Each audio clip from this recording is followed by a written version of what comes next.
¿Cómo están? Hey, qué bueno poder tenerlos aquí. Gracias por acompañarnos. Si esta es tu primera vez, bienvenido. Mi nombre es Marco, soy el pastor de Somos Vida y estamos súper contentos de poder tenerte. Y a los que nos ven hoy día a través de sus casas, en su teléfono, en su cama, donde quiera que esté, se lo está perdiendo. Eso es lo único que le puedo decir.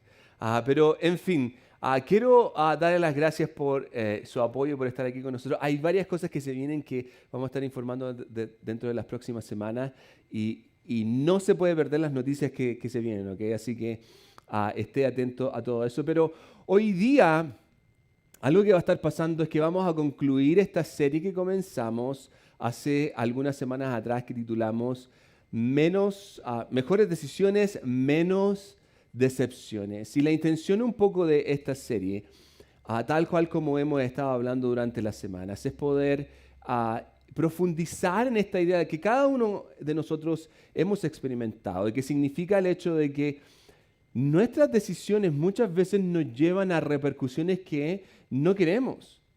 Entonces, por ende, terminamos en circunstancias que no queremos estar, terminamos en situaciones que quizás no nos gustaría encontrarnos y lamentablemente, por causa de esto, apagamos las consecuencias. Entonces, la pregunta que hemos tratado de responder durante todo este tiempo es ¿cómo podemos evadir todo ese tipo de cosas? ¿Cómo podemos tratar de minorizar las consecuencias de mis decisiones? Y para esto hemos tratado de presentar esta idea de lo que significa crear ciertos filtros en nuestra vida que nos ayuden a tomar mejores decisiones. Y algo interesante que hemos visto es que una de las maneras de crear este filtro es haciéndonos preguntas específicas y concretas. La primera semana vimos esta idea de que si yo estoy siendo honesto conmigo mismo, cuando tengo que tomar una decisión y cuando quiero eso que quiero hacer o que quiero conseguir, cualquiera sea, estoy siendo honesto conmigo mismo, ¿en verdad? Porque si yo soy capaz de responder de la manera más honesta, quizás voy a llegar a la conclusión de que es algo que no necesito, es algo que no me conviene, es algo que no me beneficia. Entonces, debería pensar en eso. Luego de esto vimos la importancia que tiene que ver con el legado que yo puedo dejar, ¿ok? Y la importancia que tiene esto de que, ¿qué es lo que yo quiero que se cuente de mí? Al final de mi vida, cuando yo ya sea una persona mayor, un viejo, o cuando ya deje de existir, ¿qué quiero que la gente diga de mí o piense de mí? Y obviamente que eso me va a ayudar a decidir de una manera muchísimo más consciente. Voy a tener esa sensación de decir, ok, yo tengo que pensar en mi futuro, tengo que pensar en lo que va a suceder y por ende no puedo llegar y lanzarme en circunstancias que me van a afectar. Veíamos la tercera semana la importancia que tiene que ver con lo que pasa en nuestro interior. ¿Hay alguna tensión en mi interior que debo ponerle atención? ¿Hay algo en mi corazón que me está sucediendo que debería decir, ok, esto no está bien, no me hace sentir bien, debería quizás detenerme, debería, qué sé yo, no continuar en esta situación, o quizás debería hacerlo? Porque la atención no tiene que ser simplemente en una circunstancia en donde yo no tengo que hacer. También puede ser algo que yo sé que debería hacer y está esa atención que me empuja constantemente a decir, hey, no te quedes en esta circunstancia. Y la semana pasada veíamos lo que tiene que ver con la sabiduría.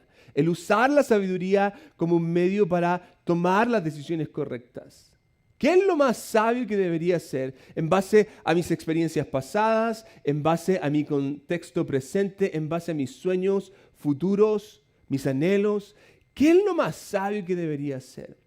Ahora, hoy día vamos a terminar esta serie y como les digo, el título es la pregunta que es más difícil de hacer.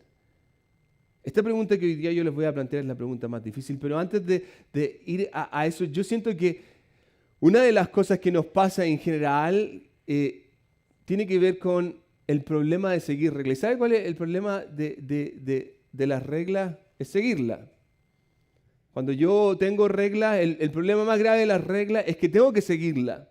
Y nos cuesta. A mí, por ejemplo, me pasó en un contexto sumamente particular en donde yo estuve en el ejército, en el servicio militar en mi país, donde era obligatorio en ese tiempo. No sé cómo será ahora, pero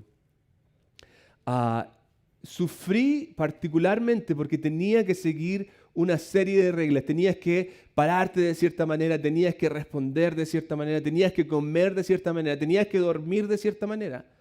Aunque usted no lo crea, En el ejército a nosotros nos enseñaban a dormir de cierta manera. Brazo izquierdo tenía que estar afuera, mi hombro derecho tenía que estar en la cama, mi brazo tenía que estar en esta posición y así uno dormía. ¿Ok? Para cualquier cosa uno sacaba el arma y disparaba. ¿Ah? No, mentira. Pero en fin, no sé por qué tenían reglas hasta para dormir. Te decían lo que tenías que soñar. Entonces, obviamente que yo en verdad sufrí en el ejército al punto de que busqué todas las maneras posibles para poder salirme. ¿Okay? Para poder terminar, porque no era lo que yo quería hacer. Entonces, como no era lo que yo quería hacer, no era lo que a mí me interesaba, entonces hice todo lo posible por salir. ¿Por qué? Porque en el fondo lo más difícil de estar, más allá de estar lejos de mi familia, era seguir las reglas. Y cuando siento yo que en la vida cada uno de nosotros nos encontramos en la misma circunstancia, cada uno de nosotros nos encontramos en el mismo bote. Cuando se trata de reglas, buscamos medios para evadirlas. Entonces, si mi mamá me dice, llega a las 9, ¿a qué hora llega uno? 15 para las 9, ¿cierto? No. Uno llega 9:30, 10, no, y aquí es donde, miran, si esto todos lo hemos hecho, ¿ya? Cuando uno va camino a casa, va pensando en la mentira que va a decir, ¿cierto? No, lo que pasa es que el auto se le pinchó la rueda, pero a ver, ¿cómo le muestro que se pinchó la rueda? ¿Me explico? No, lo que pasa es que la película se alargó. ¿Ok? Ahora, esto no sucede en todas las áreas de la vida. De hecho, esto nos lleva cuando no somos capaces de seguir las reglas, cuando en cierta manera lo que dice ahí, buscamos estos medios para romper las reglas, en cierta manera esto nos lleva a consecuencias en nuestra vida. En mi familia, qué sé yo, en mi trabajo, en la sociedad en sí, nos encontramos en circunstancias en donde, qué sé yo, tenemos familias destruidas, divorcio, adicciones, etcétera, etcétera, por causa de todas estas circunstancias que vivimos. Ahora, este es el punto, siento yo, que tiene que ver con las reglas, que mientras más énfasis o más enfoque yo pongo en la regla, más ideas busco para romperlas. ¿Cómo lo puedo hacer? ¿Cómo puedo estar al borde? De hecho, ¿sabe cuánta gente a mí viene y me pregunta, hey Marco, ¿es malo? Punto suspensivo. Es malo robar, es malo mentir, es malo tomar, es malo ir a fiestas, es malo fumar, es malo bailar. ¿Por qué? Porque estamos buscando la manera de cómo mantenernos al borde y ya algunos de cómo no alejarnos tanto de esa línea. Entonces, para esto lo que quiero hacer hoy día es que tenemos que pensar en que tiene que haber algo mejor. Tenemos que encontrar una solución a esa circunstancia porque si no nos va a llevar constantemente, por causa de tratar de evadir la regla, nos va a llevar constantemente a hacer cosas que son incorrectas.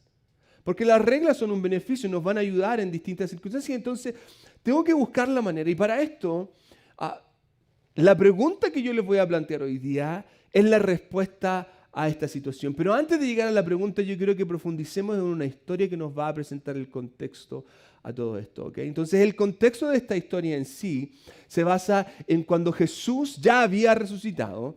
Han pasado algunos días desde su resurrección. Entonces está toda esta situación en donde la gente está preguntándose, ¿qué onda? ¿Qué onda va a pasar ahora? ¿Okay? ¿Qué vamos a hacer con todo esto? Y los que más están haciendo esta pregunta son los discípulos. Los discípulos están en esta circunstancia, ¿por qué? Porque han visto a Jesús, pero no hay algo concreto. Entonces, se da una circunstancia bien particular y uno de los apóstoles nos cuenta lo que pasa, porque él estuvo ahí. Él fue parte de todo esto. Entonces, uno de los discípulos de Jesús nos cuenta específicamente lo que pasó.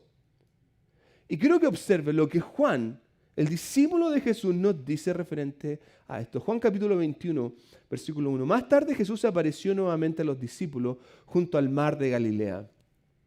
Este es el relato de lo que sucedió. Varios de sus discípulos se encontraban allí. Fíjense las personas. Simón Pedro, Tomás, al que apodaban el gemelo, Natanael de Caná de Galilea, los hijos de Zebedeo y otros 2 discípulos. Simón Pedro dijo, y ponga atención a las palabras de Pedro, me voy a ir a pescar.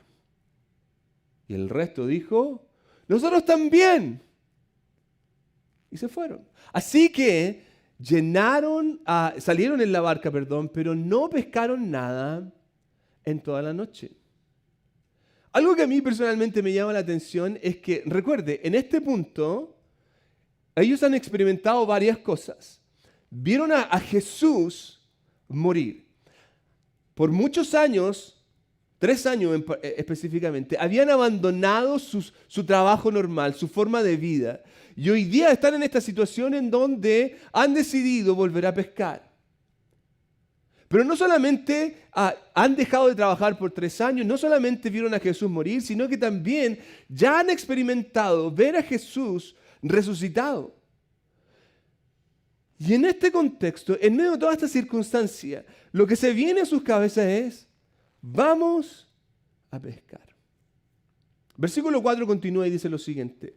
Al amanecer Jesús apareció en la playa, pero los discípulos no podían ver quién eran. Y si uno continúa leyendo estos versículos, se va a ir dando cuenta de que Jesús prepara un fuego, les pide que trajeran alguno de los pescados, Jesús hace un desayuno particular, hace un milagro con la pesca también en esa ocasión. Pero lo interesante que a mí personalmente me llama la atención es que ninguno de ellos lo podía reconocer. A mí era como que, oye, se parece, pero ¿es o no es? Esa era la sensación que tenían. ¿Será o no será Jesús? Está aquí, quizás recuerden, los pescadores generalmente hacían la pesca durante la noche y esto lo más probable es que está sucediendo aproximadamente 5:30, 6 de la mañana. Y aquí es donde retomamos al versículo 14 que dice algo bien interesante. Esa fue la tercera vez que Jesús se apareció a sus discípulos después de haber resucitado de los muertos. Entonces este contexto es importante para nosotros. ¿Por qué? Porque en el fondo esta no es la primera vez. Esta es una circunstancia que ellos ya han visto. Ellos ya entienden que Jesús ha vuelto a la vida. No es una cuestión que es una idea, qué sé yo, es una alucinación como algunos pueden decir. Esto es algo real. Y recuerde, la persona que nos está contando esta historia es uno de los discípulos, uno de los cercanos.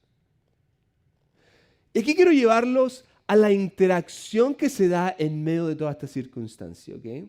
Porque hay una conversación que se plantea en todo esto. Y esto es lo que nos dice el versículo 15. Después del desayuno, Jesús le preguntó a Simón Pedro, Simón, hijo de Juan, ¿me aman más que a estos? La pregunta puede traducirse como ¿me aman más que a ellos? O ¿me aman más que a estas cosas? Refiriéndose un poco al contexto, refiriéndose al trabajo, me aman más que al trabajo que tú tienes, me aman más que a tu futuro, me aman más que a tus compañeros de trabajo. En términos generales, es tu amor por mí está por sobre el resto. Tu amor por mí, Pedro, está por sobre por este trabajo, por el contexto, por tu futuro, está.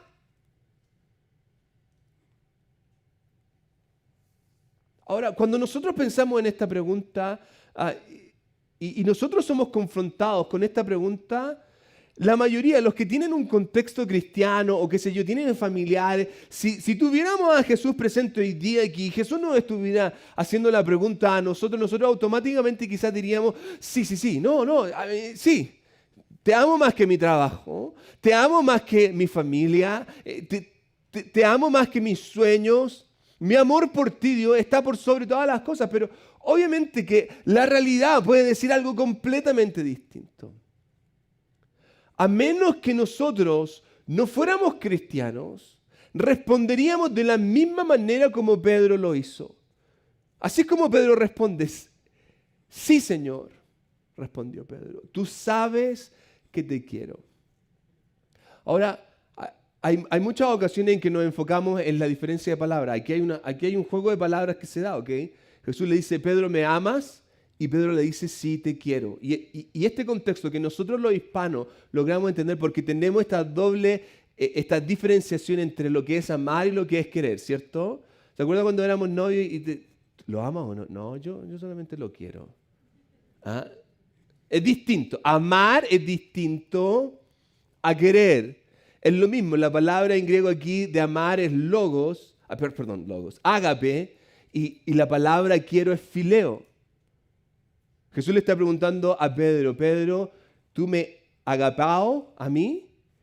Y Pedro le responde, sí, Señor, yo te fileo, te quiero. Que es un amor fraternal, que es un amor de amigo. ¿Ok? Pero la verdad es que eso, en este caso, no tiene importancia. En lo que vamos a hablar hoy día, eso no es lo importante. Lo importante es la respuesta que Jesús le da a Pedro cuando él dice esto.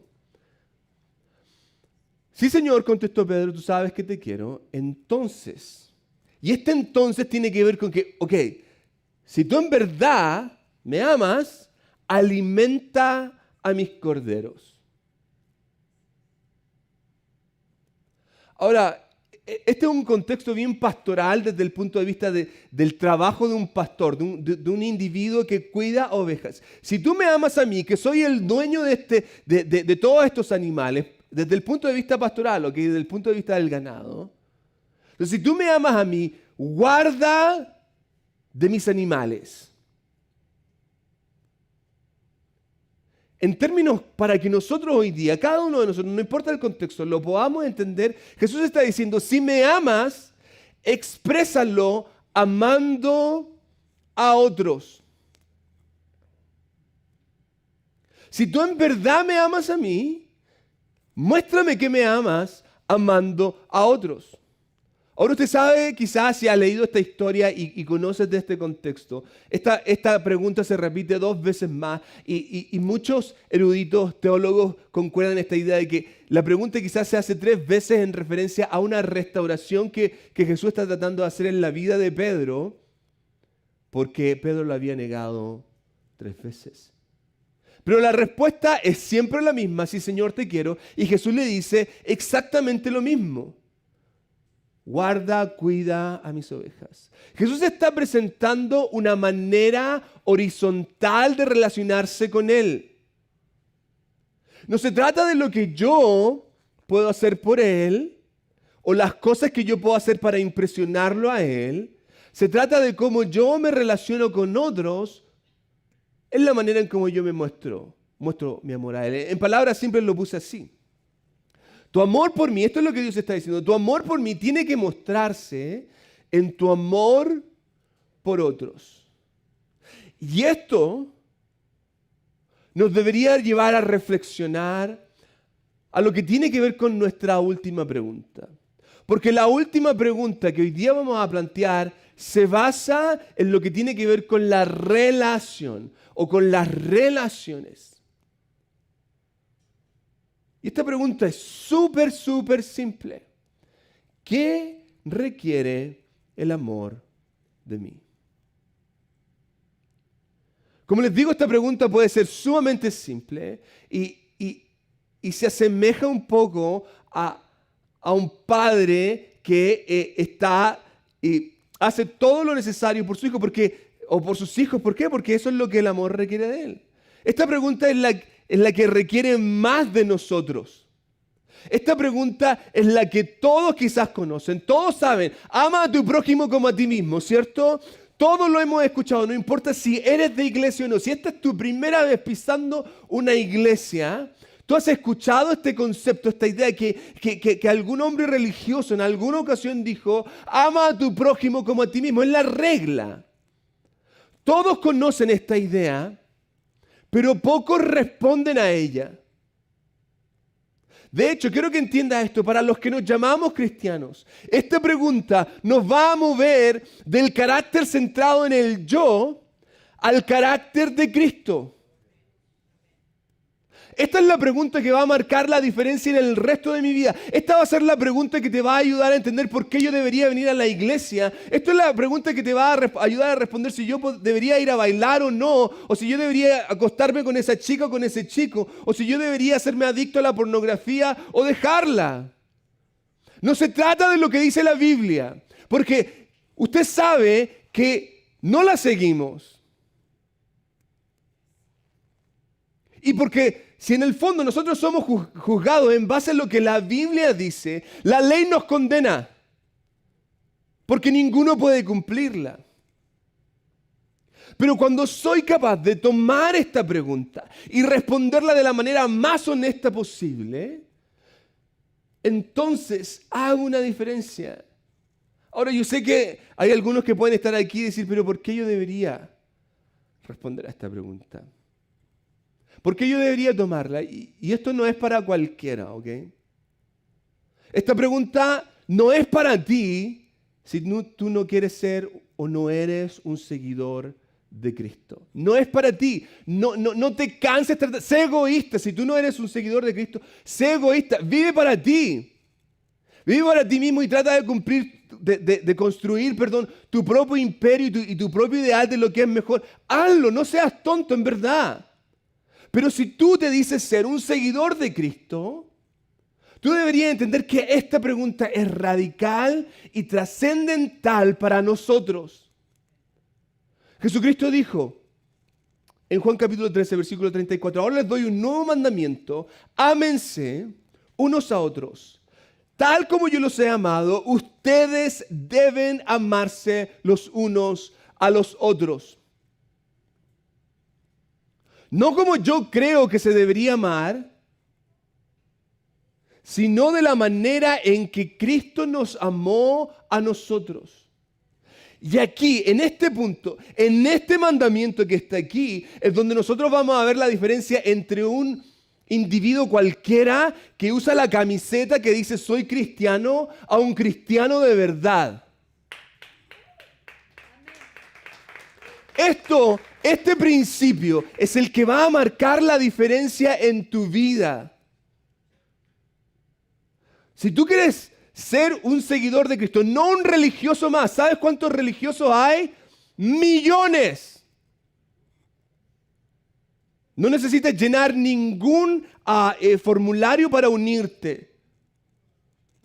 Pero si tú quieres ser un discípulo, un seguidor de Cristo, esta es la clave. Ahora, la diferencia se hace cuando actúo en amor con otros. La diferencia que yo puedo hacer se hace cuando actúo en este amor con otras personas. No antes, no después. Yo comienzo con amor y termino con amor.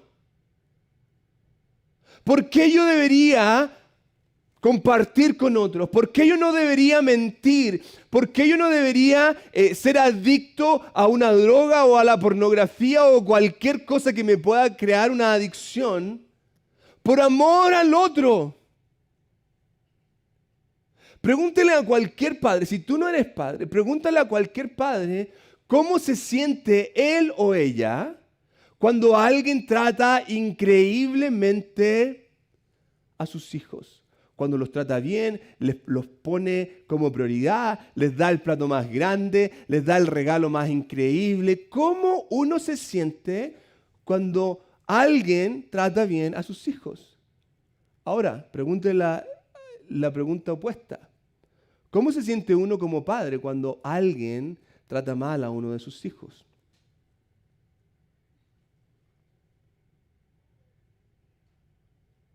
¿Se fija? Pero nosotros hemos creado una idea en donde yo tengo que hacer cosas con Dios. Entonces, cuando Jesús tuvo el encuentro con Pedro y le hace esta pregunta, Pedro, ¿me amas más que a estos? Luego que Pedro responde sí, cuando Jesús le dice, Pedro me ama, y Pedro le dice que sí, Jesús no le dice, entonces tienes que ayunar más. Ok, ahora que tú me dijiste que me amas, tienes que ir a la iglesia, Te tienes que memorizar los 10 mandamientos en orden. Ahora que tú me dijiste que me amas más, tienes que dar tu diezmo. Porque si no das tu diezmo, le estás robando a Dios. Pero se fija estas ideas estúpidas que hemos creado en nuestra cabeza. ¿Sabes por qué cuando das en la iglesia das de mala gana? Porque no amas. ¿Por qué te cuesta dar? Porque no amas. ¿Por qué te cuesta servir? Porque no amas. ¿Por qué te cuesta venir? Porque no amas. Y si no me cree, recuerde a esa chica, tu esposa, o tu novia, o cuando la conociste. Y esos sentimientos empezaron a remover. Yo no le compraba la colonia Pachulí, ¿ya? Le compraba la otra, ¿cómo se llamaría? La Paco Rabanne, ¿ya? Invierto en vez de $10 en el Ross. En el Ross. Sí. Mi amorcito, le compré una colonia. Calvin Klein me costó como $5, pero... no, le compro la más cara, ¿cierto? Porque amo. Cuando nos vamos a juntar, yo me pregunto, ¿cuántos de ustedes llegan tarde a su cita con su amada? ¿Cuántos le cancelan el día domingo? No voy a poder ir.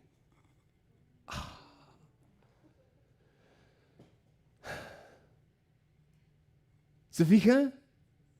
Pero así hemos hecho con Dios y por causa de que no amamos, entonces nos cuesta responder porque lo tomamos como una obligación. Quiero que entienda esto. Tú y yo respondemos a la demanda de Dios con actos hacia Dios. Entonces yo trato de hacer cosas hacia Él y ignoro al que está al lado mío. No le hablo. Por eso hay personas que se crean enemistad entre ellos en la misma iglesia. Por eso hay, qué sé yo, hombres de Dios que hablan mal de otro y criticamos a este y criticamos a este otro y tenemos la idea de que yo soy mejor que el otro. ¿Por qué? Porque si yo estoy bien de aquí hacia allá, el resto que importa. Pero Dios nos está diciendo, no se trata de eso. Cuando tú estás bien con los que están alrededor tuyo, tú estás bien conmigo. Quiero que entienda esto. Lo que el amor requiere es siempre lo mejor que puedo hacer por el que está al lado mío. El amor siempre va a requerir lo mejor de mí al que está al lado, al que está al frente, al que está atrás, al que no tiene y al que tiene. Va a requerir siempre lo mejor, no lo que sobra, lo mejor. Quiero que entienda esto. Cuando vivo fuera del amor, trato de seguir reglas. Pero cuando vivo centrado en el amor, busco relación. Quiero estar con otros, quiero compartir, me interesa crecer, me interesa que estemos bien. Voy a ir y voy a pedirle perdón a mi esposo o a mi esposa por faltarle el respeto, por qué sé yo, ignorarla o ignorarlo, por no dedicarle el tiempo. ¿Por qué? Porque mi relación se basa en amor. Y esta pregunta del amor llama a la responsabilidad que tú y yo tenemos con otros, empezando con el que está más cerca de ti. Hay algunos ingratos hoy día que ni siquiera le hablan a sus padres y le faltan el respeto. Yo no tengo a mi papá y no tengo a mi mamá. ¿Sabe lo que a mí me gustaría? Poder llamar a mi mamá y decirle cómo está. Pero perdí la oportunidad. Y los que hemos perdido a nuestros padres, entendemos lo que esto significa, pero a veces nosotros, porque no estamos interesados en las relaciones, lo tomamos como algo sin importancia. Entonces quiero que entienda esto. Cuando tú no sepas qué hacer, cuando te encuentres en una circunstancia difícil, cuando estés preguntando, ¿cómo respondo a esto? Hazte la pregunta, ¿qué requiere el amor de mí?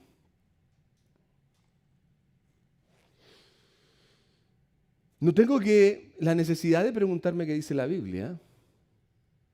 No tengo la necesidad de preguntarle, ay, vamos a ver qué el pastor dice de esto. No. No es necesario. De hecho, si soy capaz de responder de manera honesta, podré encontrar la respuesta correcta. ¿Entienda esto? Si yo soy capaz de responder honestamente a esta pregunta, voy a encontrar la mejor respuesta siempre. Ahora, esta pregunta es simple, entendible, pero puede que no falte hoy día el que diga, ya, pero a ver, Marco, lo que pasa es que yo soy nuevo en todo esto, y no sé lo que el amor requiere de mí. ¿Ok? No se preocupe, le tengo la respuesta hoy día, ¿ok? Y no viene de mí, viene un hombre muchísimo más inteligente que yo, vivió hace 2000 años atrás, escribió casi la mitad del Nuevo Testamento, y él dice lo siguiente referente al amor. El amor es paciente cuando él o ella te está haciendo impaciente. El amor es bondadoso, el amor no es celoso, ¿escucharon? No es celoso, ni fanfarrón, ni orgulloso, ni ofensivo. No exige que las cosas se hagan a su manera. Ay, ahí me dolió. ¿Sabe cuánta gente a veces viene a mí y me dice, oiga, pastor, usted debería hacer el servicio así? En verdad, no le gusta. Ahí en la 40... no.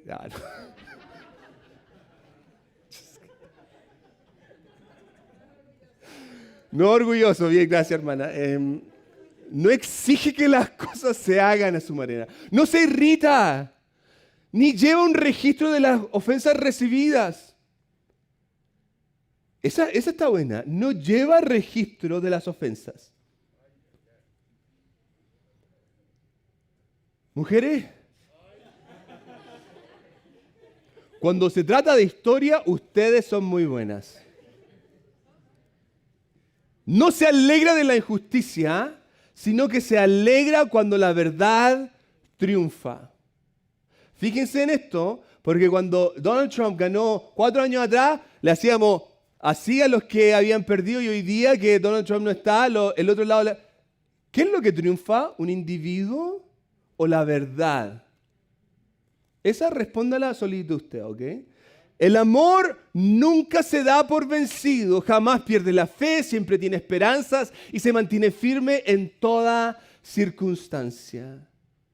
Eso es actuar en amor. Y si quieres tenerlo constantemente en tu cabecita, 1 Corintios 13. Piensa en lo que acabamos de leer, ¿ok? Esto no es una cuestión para tomarlo así. Si usted en verdad quiere decir, yo quiero ser un seguidor de Cristo, esto es lo que nosotros se nos demanda. Si no quieres serlo, no pierdas el tiempo. No vengas a la iglesia y ni siquiera trates de empezar una lectura bíblica. No se conecte con nosotros. ¿Para qué? ¿Para qué perder el tiempo? Pero si en el fondo, en verdad, quieres tomar esta pregunta y hacerla parte de ti y entender de que esto no se trata de mí y preguntarme qué requiere el amor de mí, entonces deberíamos hacer algo.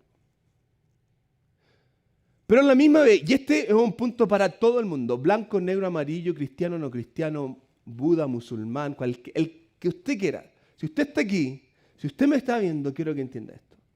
Si el amor que yo demando es el amor que no puedo dar, quizás no soy merecedor de ningún amor. Entonces, por favor, no pida lo que no puede dar.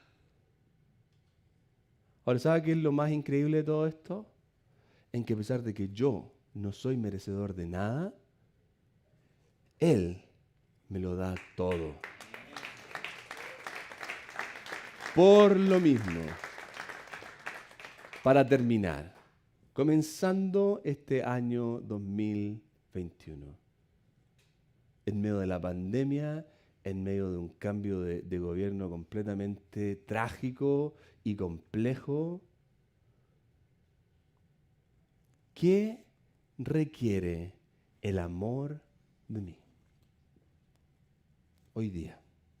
Cuando se trata de venir a la iglesia, ¿qué requiere el amor de mí? Cuando se trata de dar, ¿qué requiere el amor de mí? Cuando se trata de servir, ¿qué requiere el amor de mí? Cuando se trata de mentir, ¿qué requiere el amor de mí? Cuando se trata de esa persona con la cual no le hablo hace más de 20 años, ¿qué requiere el amor de mí? Cierre sus ojos. Señor, en esta hora simplemente yo te ruego que tú nos ayudes a que a través de tu Espíritu Santo esta pregunta cale hasta lo más profundo de nuestro interior.